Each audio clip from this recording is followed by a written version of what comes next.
Welcome back to ninth education. आपके खुद के चैनल में आपका बहुत बहुत वेलकम है। और इस वीडियो में हम लोग शेयर करेंगे कुछ ऐसे सेंटेंसेस जो स्ट्रक्चर पे बेस एक ढांचा बता देंगे, एक स्ट्रक्चर दे देंगे जिसके बेस पर आप कोई भी सेंटेंस बना सकते हैं। ठीक है, यहाँ तो मैं 2-4 बताऊंगी, लेकिन आपको इसी बेसिस पर अगर कुछ और भी बोलना है तो वो आप इसी तरह से जाकर बोल सकते हैं। पहला स्ट्रक्चर हमारा क्या है? इट सीम्स एज इफ, या फिर लाइक स्लैश कर दिया, मतलब या तो एज इफ होगा या लाइक होगा, दोनों में से कुछ भी बोल सकते हैं। इट सीम्स एज इफ या लाइक, ऐसा लग रहा है जैसे। ठीक है, ये पूरा एज इफ लाइक मतलब ये एज इफ या लाइक का मतलब होगा ऐसा लग रहा है जैसे। सीम्स माने लग रहा है, ऐसा लग रहा है, किसी चीज को देख के लगता है जब तो इट सीम्स, सुन के लगता है तो इट साउंड्स। ठीक है, उसकी बातें सुनकर लग रहा है तो इट सीम्स नहीं होगा, वहां पे इट साउंड्स। उसकी बातें सुनकर लग रहा है वो बहुत परेशान है तो वहां पे इट साउंड्स, ठीक है, करके पूरा हो जाएगा as if. It seems like, यहाँ पे देख के बात हो रही है तो इट से किसी को देख के अगर ऐसा कुछ फील होता है, लगता है कि ऐसा लग रहा है, ऐसा लग रहा है कि वो परेशान है, लग रहा है कि वो कुछ छुपा रहा है, लग रहा है या ऐसा लगता है, तो अगर इस तरह से होगा तो इट सीम्स करके एज इफ लगा के बाकी पूरा सेंटेंस आ जाएगा। ठीक है, फर्स्ट सेंटेंस ऐसे बनना है, ऐसा लग रहा है जैसे उसे अब परवाह ही नहीं है। ऐसा लग रहा है जैसे उसे अब परवाह ही नहीं है, तो इट सीम्स से स्टार्ट करेंगे। इट सीम्स एज इफ, उसके बाद सेंटेंस, उसे परवाह नहीं है, he doesn't care anymore. It seems as if he doesn't care anymore. ये लगता है तुम्हें परवाह ही नहीं है। It seems as if you don't care anymore. Doesn't क्यों आया? थर्ड पर्सन सिंगुलर में किसी तीसरे व्यक्ति की बात की, और एक अकेले की बात करें तो डज, और तुम हो गया या किसी और की बात हो रही है तो डू, और उसके साथ नो नॉट तो डोंट। ऐसा लग रहा है तुम्हें परवाह ही नहीं है तो यू डोंट। ही डजंट की जगह यू डोंट केयर एनीमोर। ठीक है, इट सीम्स एज इफ, उसे परवाह नहीं, it seems as if he doesn't care anymore. ठीक है, सेकेंड है, लगता है वो कुछ छिपा रहे हैं। लगता है वो कुछ छिपा रहे हैं तो इट सीम्स कर दिया, फिर लाइक कर दिया, दे आर हाइडिंग समथिंग, ये पूरा आपका सेंटेंस हो गया। ठीक है, लगता है वो कुछ छुपा रहे हैं, it seems like they are hiding something. लगता है तुम कुछ छुपा रहे हो तो it seems like you are hiding something. अगर यहाँ पे दे आर है तो आप कह देंगे यू आर। लगता है तुम कुछ छुपा रहे हो, किसी की बात सुनकर लगता है लगता है तुम कुछ छुपा रहे हो, तो लगता है तुम कुछ छुपा रहे हो जब बोलना होगा तो लगता है के लिए इट सीम्स, ऐसा जैसे कि तो लाइक और यू आर कर देंगे। तुम कुछ छुपा रहे हो तो यू आर हाइडिंग समथिंग। अब यहाँ पे वो कुछ छिपा रहे हैं, प्लूरल की बात हो गई, बहुवचन की बात हो गई, तो they are hiding something. Simple. Next है, लगता है वो मेरे साथ दोस्ती नहीं रखना चाहता या चाहती। ठीक है, तो इट सीम्स करके आ जाएगा। It seems as if he, लड़का है तो ही, लड़की है तो she, doesn't want to keep friendship with me. It seems as if he या she doesn't want to keep friendship with me. मेरे साथ दोस्ती नहीं रखना चाहता। लगता है उसे मुझसे दोस्ती करनी है, वो मुझसे दोस्ती करना चाहता है। किसी किसी को देख के लगता है उसकी बातों से लगता है वो मुझसे दोस्ती करना चाहता है, तो it seems as if he wants to, doesn't हट जाएगा, he wants to, she wants to, ऐसा जाएगा, to keep friendship with me. उसके उसे देख के लगता है वो मुझसे दोस्ती करना चाहता है या मुझसे दोस्ती करना चाहती है, तो ही या शी के साथ डजंट हट जाएगा, वांट में एस लग जाएगा, वांट्स टू। तो यहाँ पे नहीं कर दिया इसलिए डजंट कर दिया। ठीक है, ही या शी तीसरे आदमी और एक अकेले की बात होती है तो डज आता है, बाकी सबके साथ डू आता है, तो डज के साथ नॉट, डजंट, डू के साथ होगा तो डोंट। ठीक है, डोंट। इस तरह से सेंटेंस बनाएंगे। लगता है आज कुछ अच्छा होने वाला है, लगता है आज कुछ अच्छा होने वाला है, लगता है आज कुछ बुरा होने वाला है, लगता है आज पापा से डांट पड़ने वाली है। कोई भी चीज देख के लगता है आप आज पापा बहुत गुस्से में है, कोई भी चीज लगता है करके आप, या लग रहा है आज कुछ अच्छा पकने वाला है, अच्छा कोई भी चीज लगता है करके होगा तो इट सीम्स। अब यहाँ पे लगता है कुछ अच्छा होने वाला है तो इट सीम्स लाइक, ऐसा लगता है जैसे आज कुछ अच्छा होने वाला है, something good is going to happen today. It seems like something good is going to happen today. ठीक है, इस तरह से कुछ अच्छा होने वाला है, समथिंग गुड होने वाला है, तो good is, something good is going to happen. ठीक है, होना ना करके आता है होने वाला, तो इसमें गो में आईएनजी लग जाएगा, गोइंग। ठीक है, ऐसा लग रहा है जैसे कि बारिश होने वाली है, ये तो खूब यूज होता है, ऐसा लग रहा है जैसे बारिश होगी, बहुत बादल देख लिए, बादल एकदम घने बादल है, ऐसा लग रहा है जैसे बारिश होने वाली है, अभी मत जा, ऐसा लग रहा है जैसे बारिश होने वाली है, तो ऐसा लग रहा है जैसे बारिश हो रही, it seems as if it's going to rain. ठीक है, कोई चीज होने वाली है तो it seems as if it's going to rain, ये पूरा सेंटेंस हो गया। It seems as if, it seems like, it seems as if, it seems like करके जो भी सेंटेंस है उसमें बिठा दीजिए। ठीक है, लगता है तुम्हारे घर कोई आने वाला है तो it seems as if someone is liable to come, someone is expected to come, कुछ भी लिख सकते हैं। कोई आने वाला है, किसी को एक्सपेक्ट कर रहे हो तो someone is expecting to come, कुछ भी इस तरह से आप सेंटेंस सजा के लिख सकते हैं। ये हमारा हो गया एक स्ट्रक्चर। ठीक है, इट सीम्स एज इफ या लाइक करके दोनों तरह से मैंने सेंटेंस फ्रेम करके बता दिया, हिंदी में भी इंग्लिश में भी। ठीक है, इसी बेसिस पे कुछ और सेंटेंस भी आप फ्रेम करके बना के बोल सकते हैं। ठीक है, now the next structure is I am supposed to plus verb.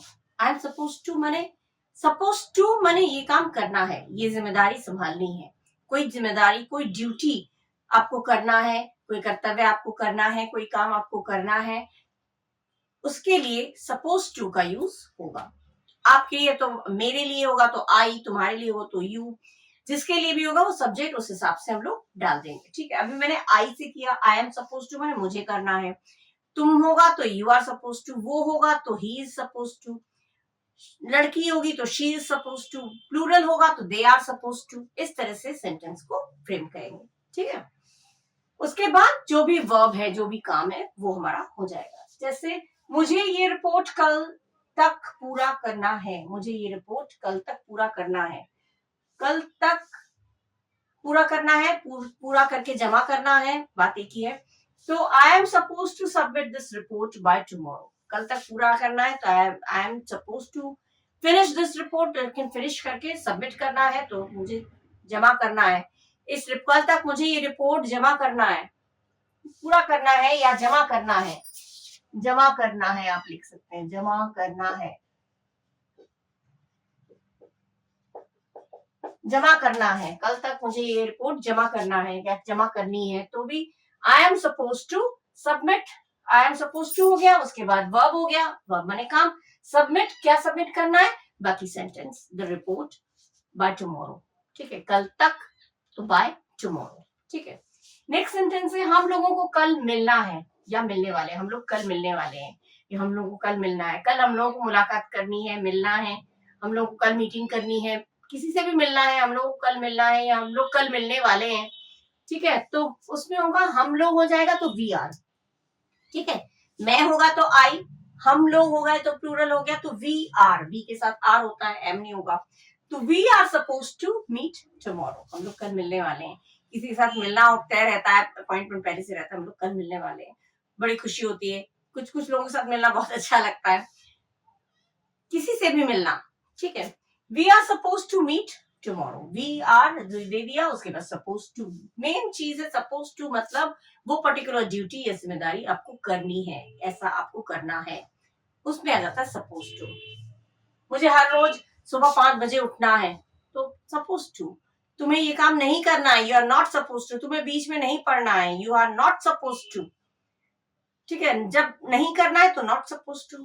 ठीक है, तुम्हें बीच में नहीं बोलना है, तुम्हें बीच में नहीं बोलना है, you are not suppose to talk in between, you are not suppose to interrupt in between, इस तरह से आप बोल सकते हैं। ठीक है, तो ये सपोज टू मेन चीज है जिसे हम लोग as a duty, as a responsibility मानते हैं, करना है, बोलना है, जो भी है वो वर्ब उसी अकॉर्डिंग हो जाएगा।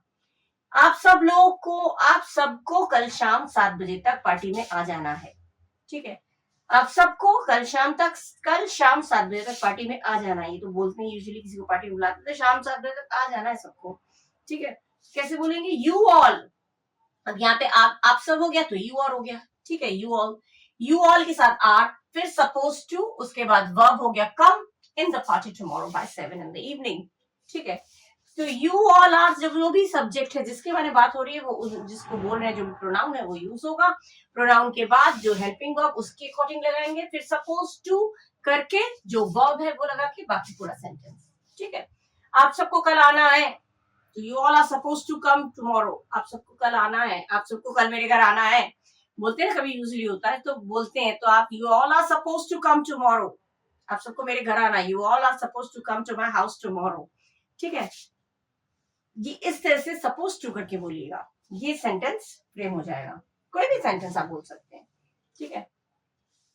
तुम्हें ये सारी तैयारी खुद ही करनी है या खुद ही करना है, तुम्हें सारी तैयारी खुद ही करनी पड़ेगी या खुद ही करना है, करनी पड़ेगी, करना है, खुद ही तैयारी करनी है, तो ये ड्यूटी तुम्हारी है। तो यू आर सपोज टू करके तुम्हें है, तो यू आर सपोज टू, करना क्या है, डू, वर्ब हो गया, डू क्या करना है, do all the preparations by yourself, you are suppose to do all the preparations by yourself. ये हो गया आपका पूरा फ्रेम सेंटेंस। आज से मुझे रोज 9 बजे तक ऑफिस पहुंच जाना है, जो रिस्पॉन्सिबिलिटी हो गई, ड्यूटी हो गई, जो काम करना है, ठीक है। तो ये होगा from today I am suppose to reach office by 9 AM daily या एवरी डे, ठीक है। हर रोज होगा तो एवरी डे, रोज होगा तो डेली, ठीक है, हर रोज। तो आज से इसको आप बाद में भी लगा सकते हैं, शुरू में भी लगा सकते हैं, या इस तरह से सपोज टू दे दिया, उसके पहले फ्रॉम टुडे दे दिया तो भी कोई प्रॉब्लम नहीं, बाद में भी दे सकते हैं, ठीक है। तो आज से मुझे रोज 9 बजे तक ऑफिस पहुंच जाना है, from today I am suppose to reach office, I am suppose to किया, उसके बाद जो वर्ब है, क्रिया है, वो लगा दिया, उसके बाद बाकी सेंटेंस। कहाँ जाना है, ऑब्जेक्ट हो गया ऑफिस बाय 9 AM डेली, ठीक है। 9 बजे तक है तो 9 AM, और 10 बजे तक है तो 10 AM, वो है। माने कल से मुझे रोज जल्दी जाना है, तो आई एम सपोज टू, कल से मुझे जल्दी जल्दी ऑफिस पहुंचना पड़ेगा, या बहुत बहुत जल्दी जल्दी ऑफिस जाना है, तो इतने बजे तक ऑफिस पहुंच जाना है, तो आई एम सपोज टू, ठीक है। इस तरह से सपोज टू करके यूज करिए सेंटेंस, बहुत अच्छा लगता है। अब हमारा थर्ड स्ट्रक्चर है had I known। ये कंडीशनल सेंटेंसेस जो शर्त पे आधारित होते हैं, कंडीशनल सेंटेंसेस कॉम्पिटिटिव एग्जाम्स में भी आता है एरर फाइंड करने के लिए, और जो बच्चे 9th 10th 11th 12th के बच्चे हैं उनके लिए भी बहुत इंपॉर्टेंट है कंडीशनल सेंटेंसेस, और बोलचाल में तो यूज होता ही है, ठीक है। लेकिन किसी भी चीज को हम अगर सजाकर किस तरह से किसको बिठाना है, किसके बाद क्या बिठाना है, वो अगर हमें पता होता है तो हम बिल्कुल बिना गलती के उस बात को कर सकते हैं। जैसे कि इसमें है, अगर मुझे पता होता, ठीक है, अगर मुझे पता होता, फिर जो क्या पता होता उसकी इंग्लिश, उसके बाद तो मैं करके उसकी इंग्लिश क्या करता वो, तो उसकी इंग्लिश क्या होगी, हैड आई नोन, उसके बाद जो सेंटेंस आई वुड हैव करके पास्ट पार्टिसिपल वर्ब का थर्ड फॉर्म, ठीक है। इस तरह से ही आपको सजाना है। सेंटेंस बना के दिखाती हूँ। अगर मुझे मीटिंग के बारे में पता होता तो मैं तैयारी कर लेता, मतलब ये बीत गया, ये काम बीत गया, ये हो नहीं सकता, अगर मुझे पता होता तो मैं ये कर लेता, ये काम जो है वो अब पूरा नहीं हो सकता। ये ऐसे सेंटेंस है जो अब नहीं पूरा हो सकता, अगर मुझे पता होता तो मैं पहले ही कर लेता, अगर मुझे, मतलब ये काम पूरा नहीं हो सकता, ठीक है। हैड आई नोन, जब अगर मुझे पता होता तो हैड आई नोन, फिर किस किस के बारे में, about the meeting, I would have करके वर्ब का third form, I would have prepared, मैं तैयारी कर लेता, आई वुड हैव प्रिपेयर्ड, ठीक है। ठीक इसी स्ट्रक्चर पे बेस्ड होकर है, देख लीजिए इस तरह से। सेकंड सेंटेंस, अगर मुझे पता होता कि ये इतनी दूर है तो मैं नहीं आता, अगर मुझे पता होता तुम्हारा घर इतना दूर है तो मैं नहीं आता, सो बोलते ना, तो हैड आई नोन ये इतनी दूर है, it was so far, I wouldn't have come, मुझे इसमें इज और वाज दोनों आ सकता है, इज वाज दोनों आ सकता है। Had I known it was so far I wouldn't have come, अगर मुझे पता होता कि ये इतना दूर है तो मैं नहीं आता, ठीक है। It is so far, it was so far, दोनों, क्योंकि ये काम बीत चुका है तो उसके हिसाब से आप वॉज भी लगा सकते हैं, और बोलचाल में इतना टेंस नहीं देखा जाता है, इट इज भी कर सकते हैं, इट वॉज भी बोल सकते हैं, ठीक है। बोलचाल में ज्यादा जो स्पोकन सेंटेंस है उसमें इतना नहीं देखा जाता है। Had I known it was so far, I wouldn't have come, अगर मुझे पता होता है ये इतना दूर है तो मैं नहीं आता। अगर मुझे पता होता कि वो नाराज है तो मैं उससे बात करता। Had I known she was annoyed, पता होता, had I known she is annoyed, yeah, she was annoyed, I would have talked to her, तो मैं उससे would have करके वर्ब का थर्ड फॉर्म आएगा, ठीक है। I would have talked to her, would have के बाद हमेशा वर्ब का थर्ड फॉर्म ही आएगा। नेक्स्ट है, केवल would होता है तो वर्ब का थर्ड फॉर्म नहीं आता है, लेकिन would have आ गया तो दैट वर्ब का थर्ड फॉर्म जरूर आता है। अगर मुझे पता होता कि आज तुम्हारा जन्मदिन है तो मैं कोई उपहार ले आता, तो had I known today is your birthday, I would have brought some gift, ठीक है। इस तरह से अगर मुझे उसके गुस्से की वजह पता होती तो मैं उससे मना लेती, तो had I known the reason of his anger, I would have convinced him। had I known करके जो क्या पता होता उसकी इंग्लिश, उसके बाद I would have करके बाकी सेंटेंस, ठीक है। इस तरह से सेंटेंस आप लोग फ्रेम करके बना सकते हैं। कोई भी सेंटेंस इसी ढांचे पे, इसी स्ट्रक्चर पे बेस्ड होकर आप बना सकते हैं। और इस तरह के और सेंटेंसेस, कुछ और मैं स्ट्रक्चर्स लेकर आऊंगी नेक्स्ट वीडियो में, और आप लोग इन सेंटेंसेस को जरूर पढ़िएगा और इसी तरह से अपने डेली लाइफ में यूज करिएगा और इसको थॉरली अपने माइंड में फीड कर लीजिएगा। ठीक है, और अच्छा लगा है तो लाइक करिएगा, सब्सक्राइब करिएगा और खूब पढ़िएगा और स्वस्थ रहिएगा। ठीक है, ठीक है। Till the next video. Bye bye. Thank you.